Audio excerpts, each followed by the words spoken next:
Dans ce monde rapide, il est facile de tomber dans la même vieille routine et de perdre de vue nos rêves. Nous avons tous des aspirations, mais parfois trouver la motivation pour commencer peut être difficile. Cependant, ne vous inquiétez pas, car dans le message d'aujourd'hui, je partagerai 5 façons de vous propulser vers l'avant et d'accomplir vos objectifs sans effort. Mes amis, vous n'êtes pas seuls dans cette lutte. Nous rencontrons tous des obstacles qui peuvent rendre difficile la persévérance et l'atteinte de ce que nous désirons. Mais la bonne nouvelle, c'est qu'en écoutant ce message, vous pouvez changer les choses et commencer à progresser vers vos rêves. J'ai passé des décennies à étudier et à enseigner les principes du succès, en voyant de première main comment ces 5 stratégies peuvent transformer des vies, en rendant plus simple pour les gens d'atteindre leurs objectifs. Préparez-vous à prendre des notes et à vous défier de manière nouvelle et excitante. Vous avez le pouvoir de façonner la vie que vous désirez, et en mettant en œuvre ces stratégies, vous pouvez transformer vos rêves en réalité. Plongeons et explorons comment vous pouvez vous pousser et atteindre vos objectifs sans effort, en commençant par le numéro 5. Nous sommes tous familiers avec la procrastination, l'ennemi juré du progrès, nous volant du temps et écrasant nos rêves. À un moment donné, nous sommes tous tombés sous son emprise, retardant des tâches importantes seulement pour le regretter plus tard. Mais pourquoi procrastinons-nous ? Ce n'est pas parce que nous sommes paresseux ou que nous manquons de motivation, souvent, cela découle de la peur et du doute de soi. La peur de l'échec, du rejet, et le doute de nos propres capacités nous paralysent, conduisant aux excuses et aux ajournements, nous piégeant dans un cycle de stagnation alors que le temps s'écoule. Alors, comment pouvons-nous nous libérer de ce cycle et avancer vers nos objectifs ? La réponse réside dans la construction d'un système de soutien. Oui, vous avez bien entendu, un système de soutien est la clé pour surmonter la procrastination et atteindre le succès. Mais qu'est-ce qu'un système de soutien exactement ? C'est un réseau de personnes qui croient en vous, vous motivent, et vous tiennent responsable. Avoir ce soutien nous permet de confronter nos peurs, de passer à l'action, et de progresser vers nos objectifs. Mais qui devrait faire partie de votre système de soutien ? Cela pourrait être la famille, les amis, les mentors, ou même un coach, n'importe qui véritablement investi dans votre succès. Voici 3 façons dont un système de soutien peut vous aider à surmonter la procrastination et à atteindre vos objectifs. Premièrement, un système de soutien assure la responsabilité. Lorsque nous avons quelqu'un à qui rendre des comptes, nous sommes plus susceptibles de rester sur la bonne voie et d'honorer nos engagements. Ils peuvent offrir des retours d'informations et nous garder concentrés sur nos objectifs. Deuxièmement, un système de soutien offre motivation et encouragement. Les jours où nous nous sentons démotivés, ils peuvent nous donner l'impulsion nécessaire pour continuer, nous rappelant notre but et nous gardant engagés. Troisièmement, un système de soutien crée un sentiment de communauté. Nous entourer de personnes partageant des objectifs similaires favorise la camaraderie. Nous pouvons apprendre les uns des autres.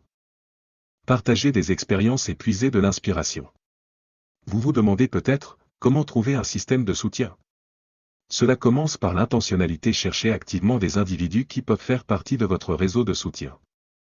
Que ce soit en rejoignant des groupes, en participant à des événements, ou en contactant des individus admirés pour des conseils, la clé est la qualité plutôt que la quantité. Une fois que vous avez trouvé votre système de soutien, n'hésitez pas à vous appuyer sur eux au besoin. Demander de l'aide n'est pas une faiblesse mais une force que nous possédons tous. Alors, rappelez-vous, vous n'êtes pas seul dans ce voyage. Avec le bon soutien, vous pouvez vaincre la procrastination et atteindre vos objectifs. Maintenant, passons à la 4e façon de vaincre la procrastination et d'atteindre vos objectifs. Créer un plan et s'y tenir. Vous voyez, nous avons tous des rêves et des ambitions, mais peu d'entre nous prennent le temps de s'asseoir et d'élaborer un plan pour les atteindre. Nous nous retrouvons souvent pris dans la routine quotidienne de la vie, oubliant que nos rêves demandent de l'action. Ils nécessitent un plan. Je comprends que certains d'entre vous pourraient penser, mais Jim, je n'ai pas le temps de planifier. Je suis trop occupé avec le travail, la famille, et d'autres engagements. À cela, je dis, non-sens. Nous avons tous les mêmes 24 heures dans une journée, et c'est à nous de décider comment les utiliser. La différence clé entre les personnes réussies et infructueuses réside dans la façon dont elles utilisent leur temps.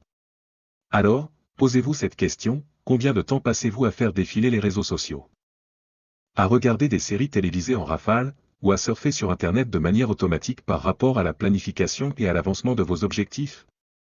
Si votre réponse penche vers la première option, il est temps de changer.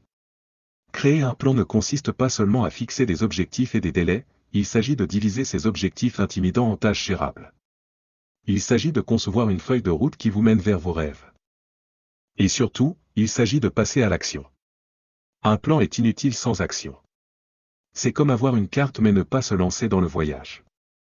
Vous pourriez savoir où vous voulez aller, mais sans ce premier pas, vous n'atteindrez jamais votre destination. Je comprends que créer un plan peut être intimidant. Vous pourriez ne pas savoir par où commencer ou comment procéder. Permettez-moi de partager avec vous une méthode simple mais efficace que j'ai utilisée tout au long de ma vie. Les 5 P. Le premier P signifie objectif. Vous devez avoir un objectif clair pour vos objectifs. Pourquoi voulez-vous les atteindre? Que signifieront-ils pour vous et votre vie? Un objectif fort fournit la motivation et la détermination nécessaires pour créer et respecter un plan. Le deuxième P est prioriser. Tout ne doit pas être fait en même temps. Identifiez ce qui est le plus important et concentrez-vous d'abord là-dessus. Cela évite la confusion et vous permet de progresser vers vos objectifs. Le troisième P est planifier. Divisez vos objectifs en tâches plus petites et réalisables.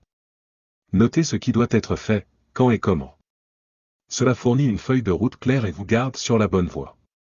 Le quatrième P est persévérance. Créer un plan n'est pas une tâche ponctuelle. Vous devez le revoir et l'ajuster continuellement au fur et à mesure que vous progressez. Restez persévérant dans l'action vers votre objectif, malgré les revers ou les échecs. Enfin, le cinquième P est patience. Rome ne s'est pas construite en un jour, et vos objectifs non plus ne seront pas atteints du jour au lendemain. Faites confiance au processus et soyez patient avec vous-même. Respectez votre plan et continuez à agir. Vous y arriverez finalement. Formuler un plan n'est que le début. Le véritable test réside dans son respect. C'est là que la discipline joue un rôle crucial. La discipline sert de conduit entre les aspirations et les réalisations, distinguant ceux qui rêvent de ceux qui réalisent. Maintenez la discipline dans vos rituels quotidiens, levez-vous tôt, faites de l'exercice, lisez, et consacrez du temps à vos objectifs. Refusez de laisser les distractions ou les excuses entraver votre progression. Si vous voulez vraiment quelque chose, vous trouverez un moyen, sinon, vous trouverez une excuse.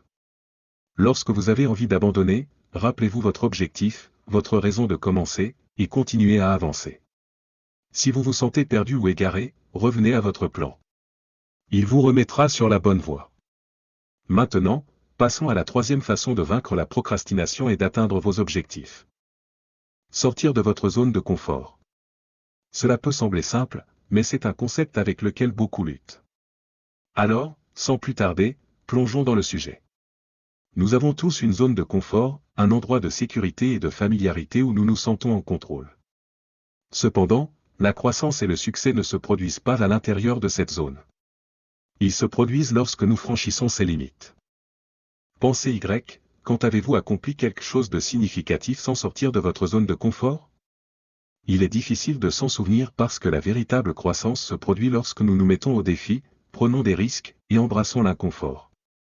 Je comprends vos préoccupations. Sortir de votre zone de confort peut être intimidant. Et si vous échouez? Et si vous vous ridiculisez? Mais demandez-vous ceci, qu'est-ce qui est le plus effrayant, prendre un risque et potentiellement échouer, ou vivre une vie de médiocrité, se demandant toujours « et si ?» Le plus grand regret de beaucoup n'est pas ce qu'ils ont fait mais ce qu'ils n'ont pas fait, les risques qu'ils ont évités, les opportunités qu'ils ont manquées, et les zones de confort auxquelles ils se sont accrochés. Ne laissez pas la peur vous empêcher de réaliser votre plein potentiel. Alors, comment sortons-nous de notre zone de confort? Tout d'abord, identifiez ce qui vous retient à l'intérieur de ces limites, que ce soit la peur de l'échec, le jugement ou l'inconnu.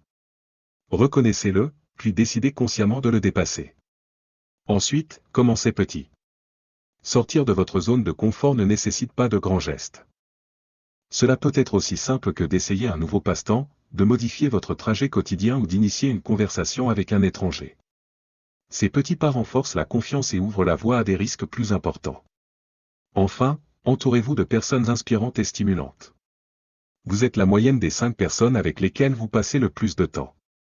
Si vous aspirez à grandir et à réussir, entourez-vous de personnes ayant des objectifs similaires qui vous poussent à être la meilleure version de vous-même. Passez à la 4e étape, embrassez l'inconfort. Oui, sortir de votre zone de confort est inconfortable, mais c'est là que la croissance prospère. Embrassez l'inconfort et rappelez-vous que c'est temporaire et nécessaire pour le développement personnel. La cinquième et dernière étape consiste à adopter une mentalité de croissance. Au lieu de considérer les défis et les échecs comme des revers, voyez-les comme des opportunités d'apprendre et de grandir. Rappelez-vous, l'échec n'est pas l'opposé du succès, c'est une partie du succès. Acceptez-le, apprenez-en et continuez d'avancer. Laissez-moi vous raconter une histoire sur la façon dont le fait de faire quelque chose d'effrayant a changé ma vie. J'ai commencé comme commis de stock dans une petite boutique. C'était correct, mais je voulais plus. Alors, j'ai pris un risque et postulé pour un emploi dans la vente dans la même boutique. Même si j'avais peur de me faire dire non, j'ai continué à essayer, et j'ai décroché le poste. Après cela, j'ai continué à faire des choses qui me rendaient nerveux, comme relever de nouveaux défis. Grâce à cela, je suis devenu l'un des meilleurs vendeurs de la boutique. Finalement, j'ai même commencé ma propre entreprise. Si je n'avais pas franchi ces étapes effrayantes, je ne serais pas aussi heureux et réussi aujourd'hui. Maintenant, passons à l'étape suivante, décomposez vos objectifs en tâches plus petites. Oui, vous avez bien entendu. La clé pour surmonter la procrastination et atteindre vos objectifs réside dans leur découpage en tâches plus petites et gérables. Vous pourriez vous demander comment un tel concept simple peut résoudre un problème aussi complexe. Permettez-moi d'expliquer. Nous nourrissons tous de grands rêves et aspirations, qui sont essentiels pour fournir une direction et une motivation dans la vie. Cependant, des problèmes surviennent lorsque nous tentons de réaliser ces objectifs ambitieux tout en une fois. Se sentant dépassés. Nous recourons à la procrastination, nous convainquant que nous commencerons demain, la semaine prochaine ou le mois prochain. Mais la vérité est que demain ne vient jamais, et avant que nous le sachions, des années passent, et nous restons stagnants avec des rêves non réalisés. Mais que diriez-vous si je vous disais qu'en décomposant vos objectifs en tâches plus petites, vous pourriez surmonter la procrastination et progresser vers vos rêves? Lorsque nous décomposons nos objectifs, nous nous créons une feuille de route, divisant les objectifs intimidants en tâches réalisables. Permettez-moi de vous donner un exemple. Supposez que votre objectif soit de démarrer une entreprise prospère. Bien que cela soit un objectif intimidant, le décomposer en tâches plus petites, telles que la recherche de votre marché cible, la création d'un plan d'affaires et la recherche d'un emplacement approprié, le rend plus gérable. En se concentrant sur une tâche à la fois, des progrès significatifs peuvent être réalisés vers votre objectif ultime. De plus, décomposer les objectifs en tâches plus petites aide à surmonter la peur de l'échec. Beaucoup procrastinent par peur de ne pas atteindre leurs objectifs ambitieux. Cependant, lorsque les objectifs sont décomposés, de nombreux objectifs plus petits sont créés. Atteindre ces objectifs plus petits renforce la confiance et l'élan, nous propulsant vers notre objectif ultime. De plus, la décomposition des objectifs aide à la gestion du temps. Avec des vies bien remplies, trouver du temps pour travailler sur les objectifs peut être difficile. Cependant, lorsque les tâches sont plus petites, il est plus facile de répartir des moments dans la journée. Passez seulement 30 minutes par jour sur des tâches telles que la recherche de votre marché cible. Travailler sur votre plan d'affaires peut sembler insignifiant, mais cumulativement, elle contribue au progrès vers vos objectifs. Vous pourriez penser, Jim, découper les objectifs en petites tâches semble génial, mais comment déterminons-nous sur quelles tâches nous devons nous concentrer? La réponse est simple, la priorisation. Lorsque vous poursuivez un grand objectif, il est crucial de prioriser les tâches ayant le plus grand impact. Identifiez les tâches qui vous rapprochent de votre objectif, en distinguant les tâches essentielles de celles qui peuvent attendre. En priorisant les tâches, vous vous concentrez sur les plus importantes, ce qui facilite les progrès vers l'objectif. Cependant, découper les objectifs en tâches plus petites n'est pas suffisant, un plan doit être en place. Un objectif sans plan n'est qu'un souhait. Une fois les objectifs décomposés, créez un plan d'action, fixez des délais pour chaque tâche et tenez-vous responsable. Rappelez-vous, il est acceptable d'ajuster le plan lorsque les circonstances changent. La vie est imprévisible, mais avec un plan flexible, des ajustements peuvent être faits et les progrès peuvent continuer. Je tiens à aborder une idée fausse courante concernant la décomposition des objectifs en tâches plus petites. Certains pensent que le faire implique de se contenter de moins, craignant de ne pas viser assez haut. Cependant, cela est loin de la vérité. La décomposition des objectifs n'est pas se contenter, c'est se préparer au succès. C'est créer une feuille de route pour vous guider vers votre objectif ultime, quelque chose dont vous pouvez être fier. Nous avons tous été coupables de procrastination à un moment donné de notre vie. nous empêchant d'atteindre nos objectifs et nos rêves. Cependant, je suis là pour vous dire qu'il y a un moyen de surmonter la procrastination et d'atteindre vos objectifs, et cela commence par la fixation d'objectifs spécifiques et réalistes. La procrastination offre un faux sentiment de confort, nous convainquant que nous agirons demain, la semaine prochaine ou le mois prochain. Nous trouvons des excuses justifiant notre inaction. Cependant, la procrastination nous vole du temps et entrave notre succès. Pour la surmonter, nous devons fixer des objectifs spécifiques et réalistes. Sans objectif clair, nous sommes semblables à un navire sans destination, dérivant à travers la vie sans but. Mais avec des objectifs spécifiques, nous acquérons une direction, un but et la motivation pour agir. Pourtant, fixer des objectifs ne suffit pas, ils doivent également être réalistes. Beaucoup fixent des objectifs ambitieux et inatteignables, se préparant ainsi à l'échec et à la découragement. Au lieu de cela, fixez des objectifs réalistes et accessibles. Rêvez grand mais restez pratique.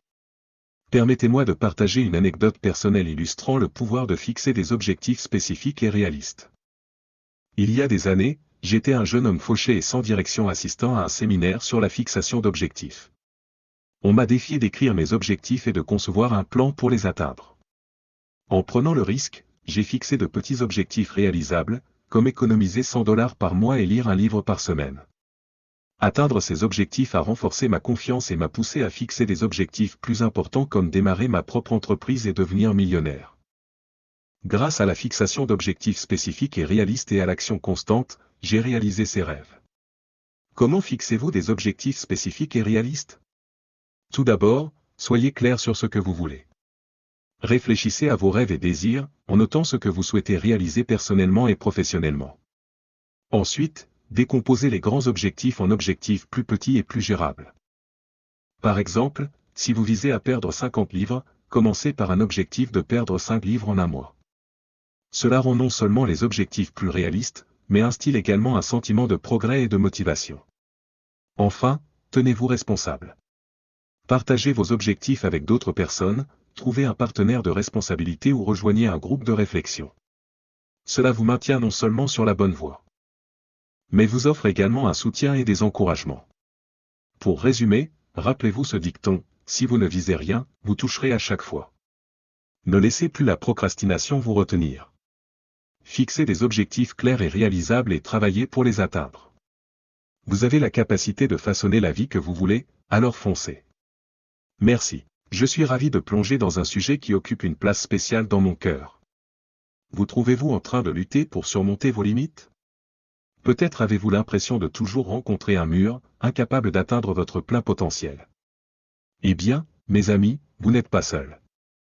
J'ai rencontré d'innombrables personnes confrontées aux mêmes défis, se sentant coincées à la fois dans leur vie personnelle et professionnelle.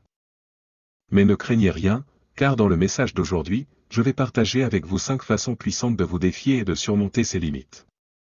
Ce sont des stratégies que j'ai personnellement utilisées, en témoignant de résultats incroyables.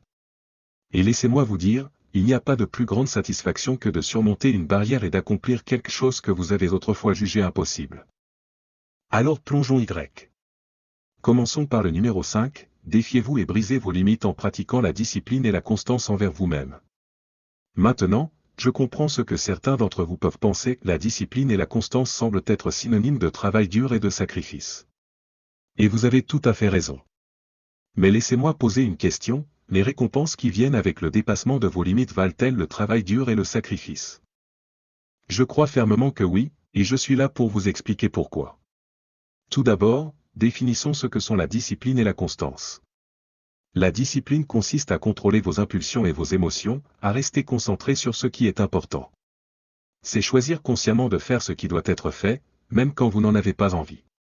La constance, quant à elle, consiste à faire quelque chose de manière répétée sans faille. C'est établir une habitude et s'y tenir jour après jour.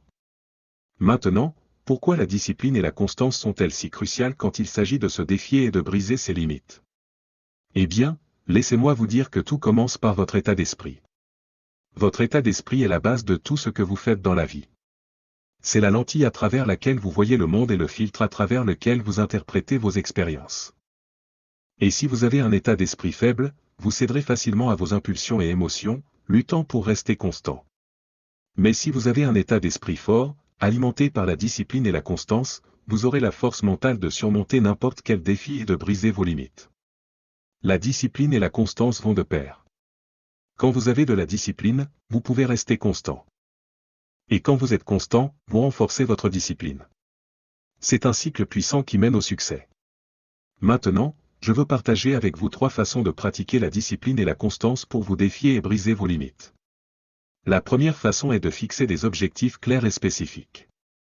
Sans un objectif clair en tête, il est facile de s'égarer et de perdre le focus.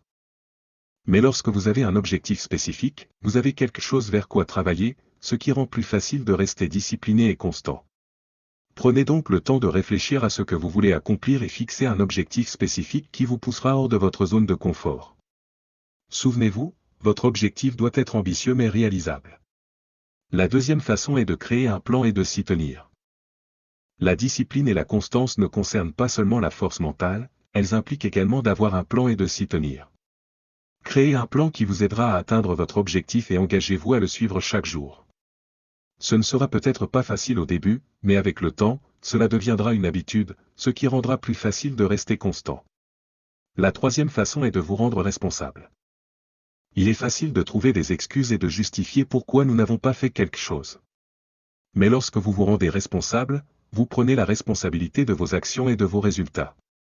Trouvez quelqu'un qui puisse vous rendre responsable, que ce soit un ami, un mentor ou un coach. Partagez vos objectifs et votre plan avec eux, et demandez-leur de vous suivre régulièrement. Cela vous aidera non seulement à rester discipliné et constant, mais aussi à obtenir le soutien et la motivation dont vous avez besoin pour continuer. Lorsque vous regardez en arrière sur votre vie, vous ne voulez avoir aucun regret. Vous voulez savoir que vous avez donné le meilleur de vous-même et vous êtes défié pour briser vos limites. Et la seule façon de le faire est de pratiquer la discipline et la constance envers vous-même. Ce qui nous amène au numéro 4, défiez-vous et brisez vos limites en embrassant l'échec et en tirant des leçons. Maintenant, je sais ce que vous pouvez penser, l'échec n'est pas quelque chose que nous voulons embrasser. Cela apporte des sentiments de déception, de frustration et même de honte. Mais je suis là pour vous dire que l'échec n'est pas quelque chose à craindre, au contraire. C'est quelque chose à embrasser et à apprendre. Vous voyez, l'échec n'est pas l'opposé du succès, c'est une partie du voyage. C'est à travers l'échec que nous apprenons, grandissons et finalement atteignons nos objectifs. Pensez Y, chaque personne réussie que vous connaissez a connu l'échec à un moment de sa vie. Michael Jordan a été écarté de son équipe de basketball au lycée, Oprah Winfrey a été licenciée de son premier emploi en tant qu'animatrice de télévision. Et Walt Disney s'est vu dire qu'il manquait de créativité et d'imagination. Mais ont-ils laissé l'échec les arrêter? Non, ils l'ont utilisé comme carburant pour se pousser plus loin et réaliser leurs rêves. Alors, comment pouvons-nous embrasser l'échec et l'utiliser pour nous défier et briser nos limites? La première étape est de changer notre état d'esprit. Au lieu de considérer l'échec comme quelque chose de négatif, voyez-le comme une opportunité pour apprendre et s'améliorer. Comme l'a dit Thomas Edison, je n'ai pas échoué. J'ai simplement trouvé 10 000 façons qui ne fonctionnent pas, chaque échec nous rapproche un peu plus du succès, tant que nous sommes prêts à en tirer des leçons. La prochaine étape est de prendre la responsabilité de nos échecs. Il est facile de blâmer les autres ou de trouver des excuses à nos lacunes. Mais la véritable croissance et le véritable progrès viennent du fait d'assumer nos erreurs. Le succès a de nombreux pères, mais l'échec est un orphelin. N'ayez pas peur de prendre la responsabilité de vos échecs, car c'est grâce à cette responsabilité que nous pouvons vraiment apprendre et nous améliorer. Une autre façon d'embrasser l'échec est de le voir comme une opportunité d'apprentissage. Lorsque nous échouons, nous sommes obligés de réfléchir à ce qui n'a pas fonctionné et à comment nous pouvons faire mieux la prochaine fois. Cette introspection est cruciale pour la croissance personnelle et le développement. Ainsi, au lieu de vous attarder sur la déception de l'échec, utilisez-le comme une chance d'évaluer vos actions et de faire les ajustements nécessaires pour réussir à l'avenir. Enfin, ne laissez pas l'échec vous définir. Il est facile de se laisser emporter par l'idée qu'un échec signifie que nous sommes un échec, mais ce n'est tout simplement pas vrai. L'échec est un revers temporaire, pas une étiquette permanente. Il est important de séparer notre estime de soi de nos échecs et de se rappeler que nous sommes capables de réaliser de grandes choses malgré nos erreurs passées. Ce qui nous amène au numéro 3, défiez-vous et brisez vos limites en vous entourant de personnes qui vous inspirent. Votre environnement joue un rôle crucial dans le façonnage de qui vous êtes et de ce que vous pouvez réaliser, et les personnes avec lesquelles vous vous entourez en font partie.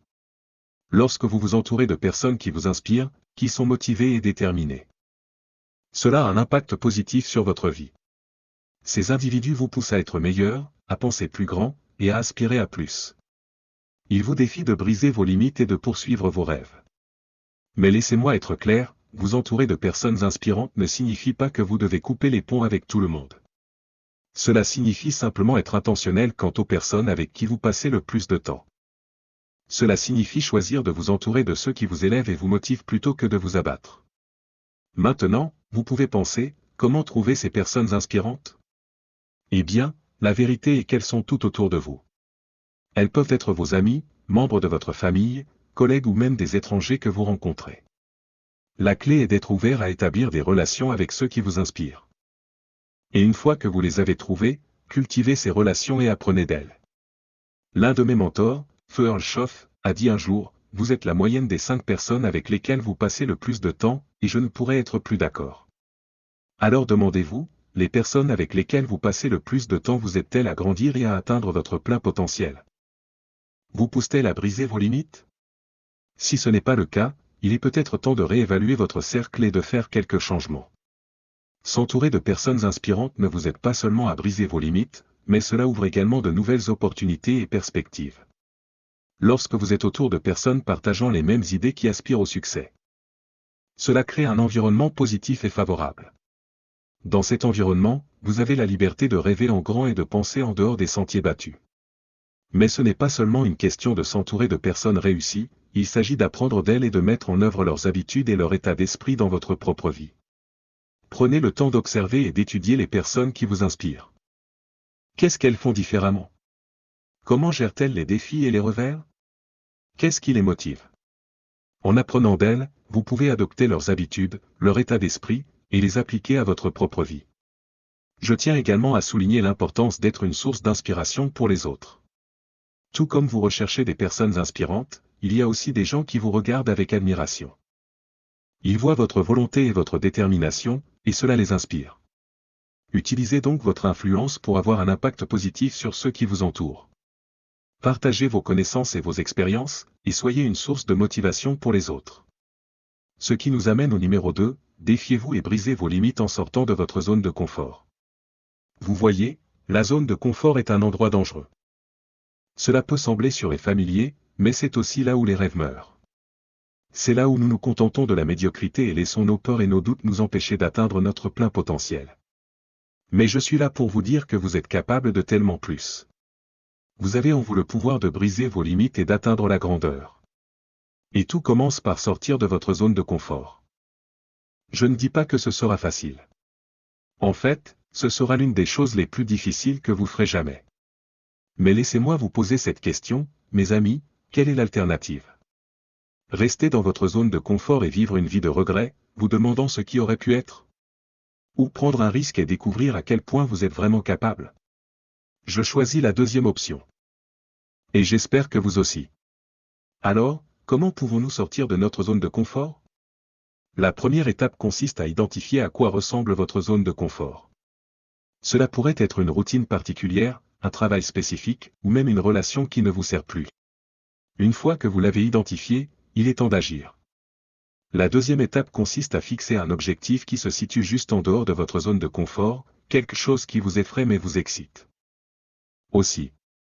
Cela pourrait être de courir un marathon, de démarrer votre propre entreprise, ou même simplement de parler devant une foule. Peu importe ce que c'est, assurez-vous que c'est quelque chose qui vous poussera à grandir et à vous défier. Et enfin, l'étape la plus importante, passez à l'action. C'est là que la plupart des gens restent bloqués. Ils ont identifié leur zone de confort, fixé un objectif. Mais ensuite, ils hésitent à faire le premier pas. Ils laissent leur peur et leurs doutes les retenir. Mais la peur n'est qu'une illusion, elle n'est pas réelle. C'est simplement une pensée à laquelle nous avons donné du pouvoir. Et la seule façon de la surmonter est de passer à l'action. Alors faites ce premier pas, puis un autre, et un autre. Avant de vous en rendre compte, vous aurez brisé vos limites et atteint ce que vous pensiez autrefois être impossible. Maintenant, je veux partager avec vous une histoire personnelle. Quand je commençais tout juste ma carrière, j'avais une peur panique de parler en public. L'idée de me tenir devant une foule et de prononcer un discours me faisait transpirer à grosses gouttes. Mais je savais que si je voulais atteindre mes objectifs et avoir un impact, je devais surmonter cette peur. Alors j'ai commencé petit. J'ai rejoint un club Toastmaster local et j'ai pratiqué parler devant un petit groupe. Et ensuite, j'ai progressivement augmenté la taille de l'audience. Ce n'était pas facile, mais à chaque discours, je devenais plus confiant et plus à l'aise en sortant de ma zone de confort. Et maintenant, me voilà, devant vous tous, en train de prononcer ce discours. Mes amis, je suis un exemple vivant du pouvoir de sortir de sa zone de confort. Et je peux vous dire par expérience que les récompenses valent le risque. Lorsque nous sortons de notre zone de confort, nous nous ouvrons à de nouvelles opportunités, de nouvelles expériences et de nouveaux niveaux de croissance. Ce qui nous amène au numéro 1, défiez-vous et brisez vos limites en fixant des objectifs spécifiques et réalisables. Cela peut sembler être un concept simple. Mais la vérité est que beaucoup de gens ont du mal à fixer des objectifs et encore plus à les atteindre. Mais aujourd'hui, je veux partager avec vous le pouvoir de la fixation d'objectifs et comment cela peut transformer votre vie. Tout d'abord, parlons de l'importance de fixer des objectifs spécifiques. Un objectif sensible spécifique, c'est comme essayer de toucher une cible les yeux bandés. Vous pourriez vous en approcher, mais vous ne toucherez jamais la cible.